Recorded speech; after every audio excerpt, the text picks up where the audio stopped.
Alrighty, everyone, welcome back. So, starting today, we're going to start analyzing the start of team seasons.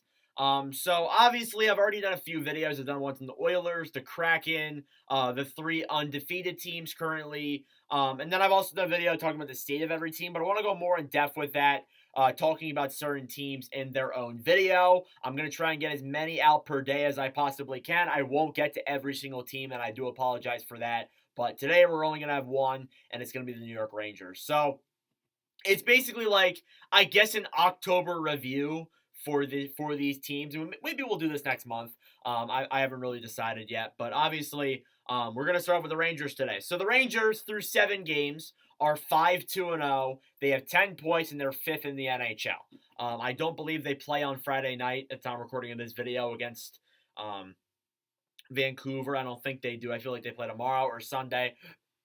But regardless, with the Rangers, they've been solid so far. However, their schedule has been a little bit easy, I will say that. So they start off with a 5-1 win over the Buffalo Sabres, followed up by a 5-3 loss against the Columbus Blue Jackets, then a 2-1 win against the Arizona Coyotes, a 4-1 loss against the Nashville Predators. So up to that point, 4 games in, they're 2-2, and then they get started on their California road trip, basically, or not their California road trip, their Northwest road trip, not California, Northwest road trip.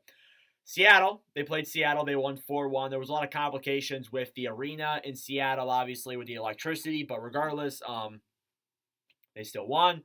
Calgary, they beat the Flames 3-1. And then as well as that, too, they beat the Oilers 3-0 last night, which was a game that I watched. I thought they looked very impressive. I thought the team was flowing very well. And they just overall look pretty solid. However, I will say this. Only 2 of those 7 games they have played are against playoff teams or teams that made the playoffs last year. So obviously that is something you got to take into consideration. But as I said with the 3 undefeated teams, I don't like discrediting teams just because of that. Like, I feel like they are playing well, even though they are playing against struggling teams right now. And even the 2 teams that have made the playoffs, Edmonton, Seattle, they have shown early struggles in the NHL so far. So obviously that's a factor you got to take into consideration. But really, I I am not all too like focused on how they're doing against what teams they're playing, but I still think they're playing pretty well. Your numbers so far, the guys who are leading this team, you got Artemi Panarin with 7 games played, 3 goals, 7 assists, 10 points. The Rangers have really turned it up lately. I think in their or not just the Rangers. Artemi Panarin has really turned it up lately and is looking like through these 7 games he has 10 points, and it shows like that playoffs in against the Devils last year, it seems like he's kind of taken that personally so far this year, and that's why he's had 10 points in 7 games. Or maybe it's just because he shaved the head off, which is very possible.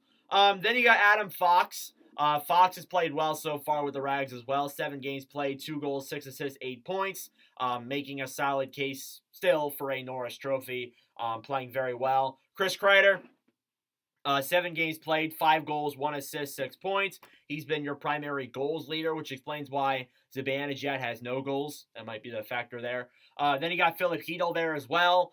7 games played, 0 goals, 6 assists, 6 points. Obviously, a lot of the goals we've been seeing have come from Kreider, Fox, Panarin, and some other guys. But obviously, the scoring will come for some of these other players. You just gotta wait, patience. Then you got not Philip Hedl. Migos Zibanejad with 7 games played, 0 goals, 5 assists, 5 points. Yeah, is it concerning that he doesn't have a goal 7 games in? I guess a little bit, but like it's still early in the year. He can still put up a good amount of goals, and I feel like honestly maybe he's just a player who's snake bit right now, and once he finally gets one, he's gonna go on a tear. That's I'm not saying that will happen, but it's happened before in the past where something like that has occurred. So yeah, overall, their top 5 guys are playing well. Lafreniere too has looked solid.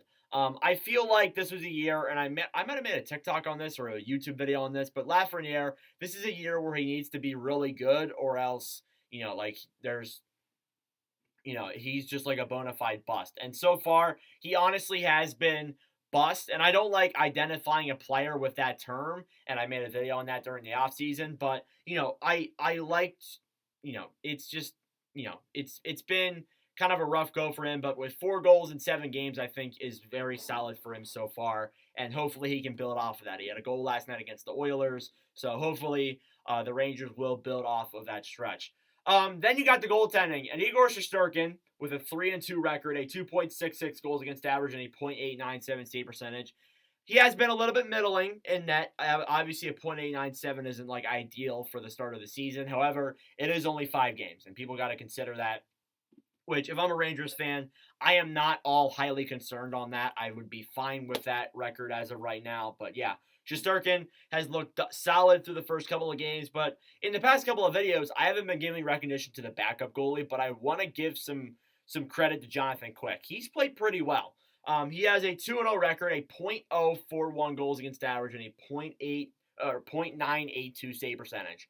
He's looked really good. At a shutout last night against the Oilers. Obviously, McDavid was out, so that plays a factor. But he shut down Leon Draisaitl, Evander Kane, some of the other solid players there in Edmonton. And I think he deserves some credit for that for sure. And so far, during this road trip they've been on through the West Coast, they have only let in 2 goals in that amount of time. Obviously, they have 2 more games left.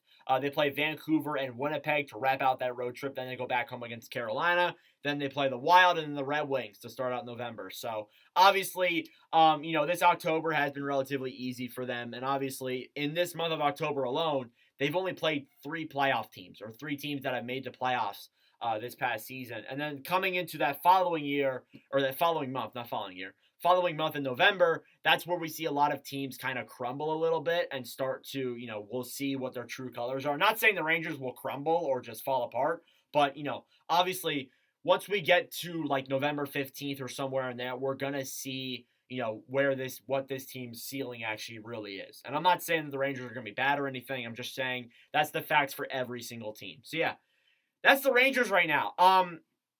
I like the way they're playing. I think they're playing solid. However, obviously, they need to prove themselves against the playoff teams. But it's good that you can beat the non-playoff teams because obviously some teams can't do that. But regardless, let me know your thoughts down below. Thank you all for watching. If you enjoyed, make sure to leave a like and subscribe down below. I really appreciate it. We will do another video on another team soon. I want to do like 2 tomorrow or try and do 2 tomorrow. But anyways, thank you all for watching, and I'll see you guys in the next video. Adios.